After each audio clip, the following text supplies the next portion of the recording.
Please start court proceeding. Thank you honourable 40 दिन के निरंतर अविराम सुनवाई बहस व तकरार के दौरान दोनों पक्ष को जाना और समझाया।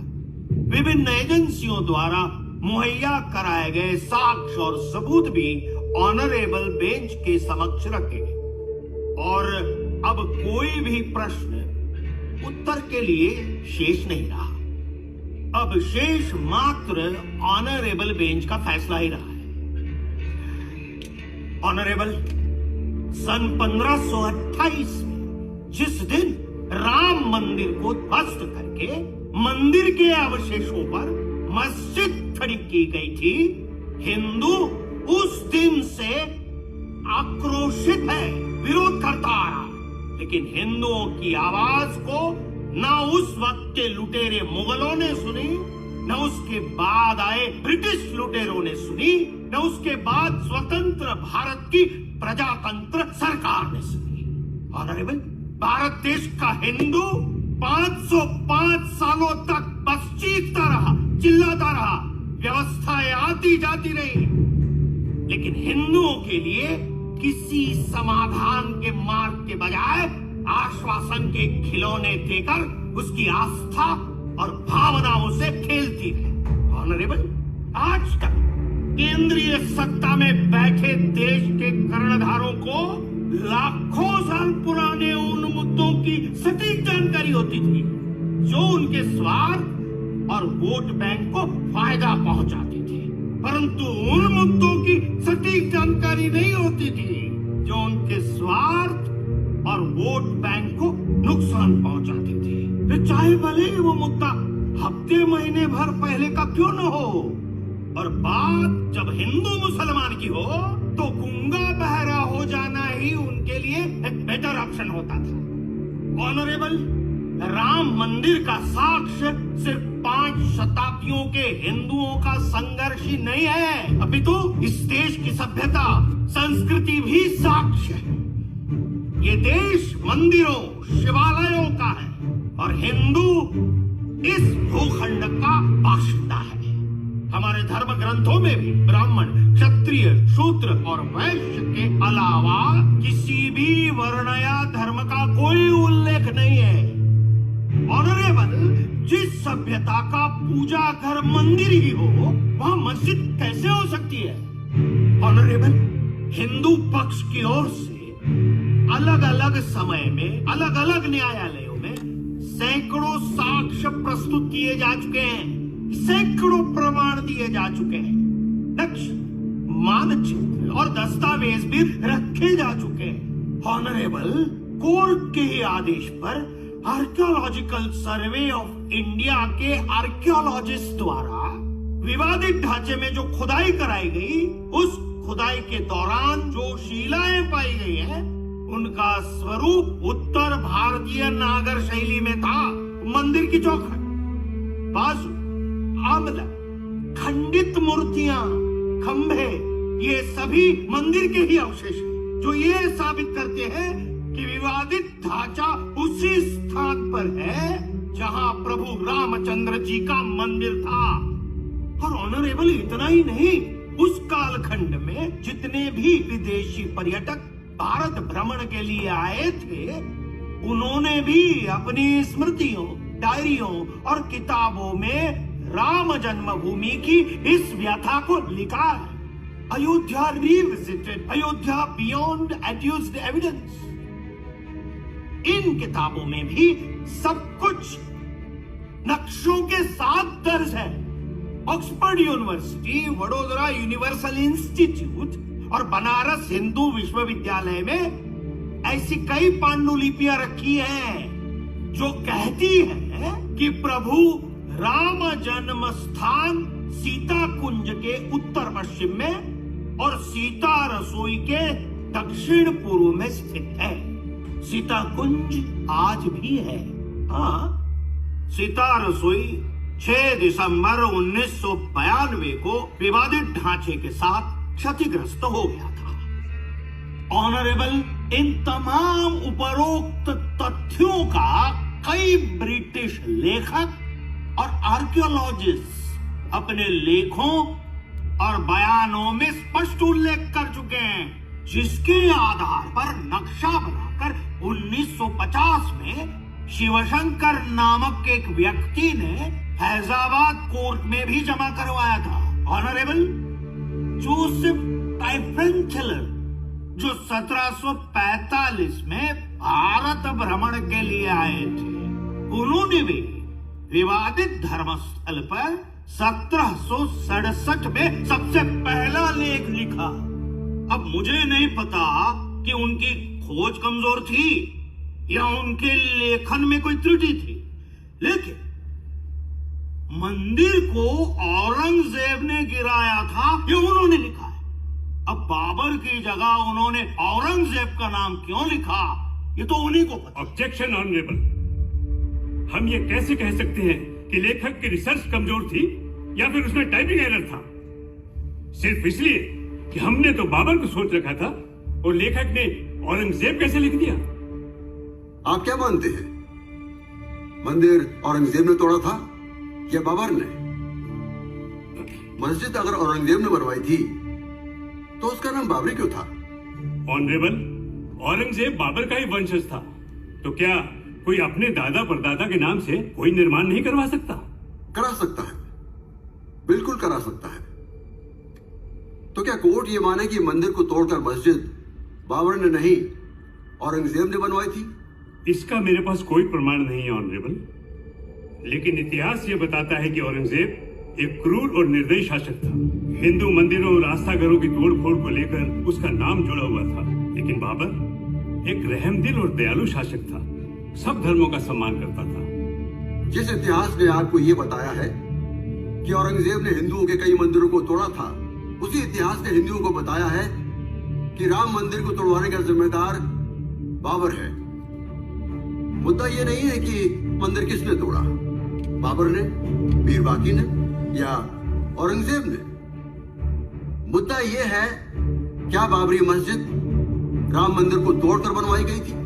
ऑनरेबल, नो, नहीं, कभी किसी मुगल शासक ने कोई मंदिर नहीं तोड़ा। ये मूवी levelbook.com द्वारा प्रस्तुत की गई है। एक विवाद है जो हनुमानगढ़ी से जुड़ा हुआ है, जिसे ना जाने किस स्वार्थ के तहत सन 1949 में पैदा किया गया था। ऑनरेबल, सन 1949 ये वो कालखंड था जब देश आजाद हो चुका था। ना ही दमनकारी मुगल शासक थे और ना ही मुद्दों को नजरअंदाज करने वाली ब्रिटिश हुकूमत, कंपनी सरकार। देश की अपनी एक धर्मनिरपेक्ष सरकार थी, अपना कानून था। अगर इस मुद्दे में जरा सी भी सच्चाई होती तो संज्ञान ले लिया गया होता, मगर ऐसा नहीं हुआ। इस मुद्दे को सिर्फ एक विवाद ही माना गया, लेकिन विवाद था तो बिना खून खराबे के शांत कैसे होता। इसकी परवरिश जारी रही, इसे जिंदा रखा गया और फिर सन 1980 के दशक में हिंदू राष्ट्रवादी संघ परिवार से संबंधित विश्व हिंदू परिषद ने राम जन्मभूमि, जिसका ना कोई सटीक प्रमाण ना कोई सटीक नक्शा था, उस भूमि को अधिग्रहण करने के लिए एक आंदोलन शुरू कर दिया और रामलला को समर्पित एक मंदिर बनाने की पहल की। नवंबर सन 1989 वीएचपी और भारतीय जनता पार्टी 1.5 लाख स्वयंसेवकों के साथ, जिन्हें कार सेवक का नाम दिया गया था, उनको लेकर एक रैली का आयोजन करती है। रैली हिंसक हो जाती है ऑनरेबल, और सुरक्षा बलों पर हावी होकर मस्जिद को ध्वस्त कर देती है। नतीजा, हिंदू मुसलमानों के बीच महीनों दंगे होते हैं, हजारों लोग मारे जाते हैं। पूरे महाद्वीप में, खासकर बांग्लादेश और पाकिस्तान में, वहां के अल्पसंख्यक हिंदुओं को मारा जाता है, उनके घर फूके जाते हैं और दर्जनों मंदिर ध्वस्त कर दिए जाते हैं। सन 1989 से आज 2019, इन 30 सालों में 30 बार बारिश हुई, लेकिन विवाद की वो आग नहीं बुझी और अब फिर उसे हवा दी जा रही है।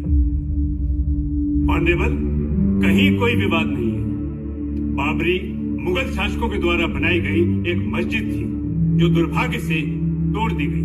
उसे दोबारा उसी शक्ल में लाने के लिए कोर्ट और सरकार को मदद करने की जरूरत है, ताकि हमारी धर्मनिरपेक्षता की यह मशाल रोशन रहे। ऑनरेबल, ये हिंदू जिस मुद्दे को कोर्ट में लेकर आए हैं, उस मुद्दे को तो खुद कुछ हिंदू मनगढ़ंत, अस्तित्वहीन और काल्पनिक मानते हैं। Objection honourable. कुछ हिंदू ऑनरेबल, कुछ हिंदुओं ने तो पृथ्वीराज चौहान के खिलाफ जयचंद्र बनकर मोहम्मद घोरी का भी साथ दिया था। कुछ हिंदू इस्लामिक आक्रांताओं की सेनाओं में भी भर्ती थे। और भारत सिर्फ कुछ हिंदुओं का नहीं, संपूर्ण भारत हिंदू था। और प्रभु रामचंद्र कुछ हिंदुओं की कल्पना मात्र नहीं है, संपूर्ण हिंदुओं की आस्था है। इस देश में पहले सिर्फ हिंदू था, उसकी आस्था थी, उसके इष्ट थे, संस्कार, सभ्यता, सनातन और साधुमय संपदा थी। फिर विदेशी लुटेरों की नजर पड़ती है और हिंदुओं की संस्कृति तक लूट ली जाती है। ऑनरेबल, सनातन और इस्लाम का कभी कोई नाता नहीं था। दोनों का परिचय युद्ध के मैदान में ही हुआ था। 1519 से 1526 तक एक उज्बेकिस्तान मंगोल आक्रांता जहीरुद्दीन मोहम्मद बाबर कुछ तुर्क और कबीलाई लुटेरों के साथ यहां हिंदुस्तान में आता है, लूट मचाता है और चला जाता है। 1526 में उसने हिंदुस्तान को अपना आशियाना बना दिया था। और फिर शुरू हुआ लूट का तांडव। और ये खेल आक्रांताओं की नस्ल दर नस्ल खेलती ही रही। हिंदुओं को हिंदू बनाए रखने वाला कोई नहीं था सिवाय उनकी अपनी आस्था के, शिव, राम और कृष्ण। ऑनरेबल, हिंदू अपनी आस्था को बचाने के लिए संघर्ष कर रहा है। मैं चाहूंगा कि न्यायालय हिंदुओं के संघर्ष की सीमा तय करे। और संविधान में लिखा है सब कुछ बदला जा सकता है, देश का नाम, संस्कृति, पूजा पद्धति, सब कुछ। अगर सब कुछ बदला जा सकता है तो संविधान भी बदला जा सकता है। इस हिंदुस्तान में हिंदुओं ने बहुत सहा और पीढ़ी दर पीढ़ी गुलाम रहा। हमारे बौद्ध और सिख भाइयों को हमसे अलग करके हिंदुओं की संख्या कम की। हिंदुओं के मुंह से श्लोक छीनकर तलवार की नोक पर उन्हें कलमे पढ़ाए गए। कहा जाता है हिंदू सहनशील है, संवेदनशील है। हिंदू सहनशील था, है। हिंदुओं को डरपोक बनाया गया है कि भले ब्रिटिशों से न डरो, लेकिन तुम्हें बाबर, औरंगजेब के दुष्कृत्यों और उनके हरकतों का सम्मान करना ही होगा। ये डर आत्मग्लानि का कारण न बने, इसलिए इसको सहनशीलता का मुलम्मा पहनाया गया था। और देश के कर्णधार बेखौफ ऐलान करते हैं कि देश के संसाधनों पर पहले मुसलमानों का हक है। इस लेवल का तुष्टीकरण। ऑनरेबल, भारत देश के दो टुकड़े किए गए, एक हिंदुस्तान और पाकिस्तान। लेकिन जो भारत हम सबके हिस्से में आया, वो भारत हमारा है या नहीं? ऑनरेबल, न्याय के इस मंदिर से हिंदू अपने अधिकारों के संरक्षण के लिए उम्मीद लिए खड़ा है। आशा है अब वो सुना जाएगा। That's all, Honorable. The hearing ends today. The court will give its verdict on 9th November.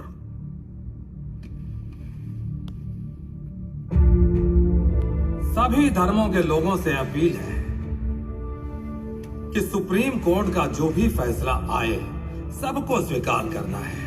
कोई खुशी या मातम नहीं करेगा। अगर किसी भी इलाके में कोई बवाल हुआ तो उसकी जिम्मेदारी निश्चित की जाएगी। मैं श्री राम को नमन करता हूँ। श्री राम जो परमात्मा है, जिनकी आंखें कमल के समान है, अलसी के फूल भांति जिनकी श्याम कांति है, जिन्होंने रावण का वध किया है। अयोध्या पूरी परम पवित्र है। पापी मनुष्यों को इसकी प्राप्ति कठिन है। उस अयोध्या की यात्रा करना कौन पसंद नहीं करेगा जिसमें साक्षात भगवान श्री राम निवास करते हैं। बाबरी मस्जिद का निर्माण किसी खाली जगह पर नहीं किया गया था। जहां मस्जिद बनाई गई थी वहां जमीन के नीचे जो ढांचा मिला था वो इस्लामिक नहीं था, जिसका प्रमाण भारतीय पुरातत्व द्वारा प्रस्तुत साक्ष्य सामग्री है। मुस्लिम पक्ष अपना दावा साबित करने में नाकाम रहा। शिया वक्फ बोर्ड और निर्मोही अखाड़ा दोनों के दावों को खारिज करते हुए कोर्ट विवादित जमीन पर मंदिर निर्माण के लिए सरकार को 3 महीनों के अंदर एक ट्रस्ट बनाने का आदेश देती है और मुस्लिम पक्ष को अयोध्या में ही किसी उचित स्थान पर मस्जिद बनाने के लिए 5 एकड़ जमीन मुहैया कराने का आदेश देती है। The court is adjourned now.